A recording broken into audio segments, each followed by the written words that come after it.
Hey there, welcome back to the channel. Today we're diving into a common problem that many of us have encountered at some point. Picture this. You're working on an important project on your computer, and suddenly the screen goes blank. You panic, knowing that you didn't save your progress, and now you're left with a frozen computer. Yup, you guessed it. The problem we're tackling today is a frozen computer. Now, let's talk about the solution to this irritating issue. The key here is to perform a forced restart on your computer. This solution might seem simple, but can work wonders in unfreezing your system. To do this on a Mac, simply press and hold the power button until the computer shuts down. Then, wait a few seconds and turn it back on. On a Windows PC, you can do the same by holding down the power button until the computer powers off and then turning it back on. This solution may seem too easy, but sometimes the simplest fixes are the most effective.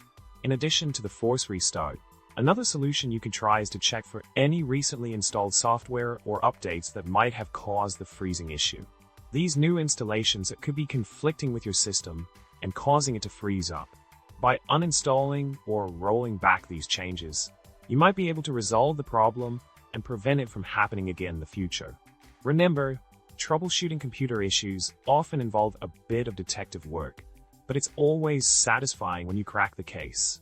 To sum it all up, encountering a frozen computer can be a frustrating experience, but with the right solutions at your disposal, you can quickly get back on track. Remember, when in doubt, a forced restart is often the simplest and most effective way to unfreeze your system. Thanks for watching, and if you enjoyed this video, don't forget to subscribe, hit the like button, and leave a comment below with a go-to fix for a frozen computer. Until next time, happy computing.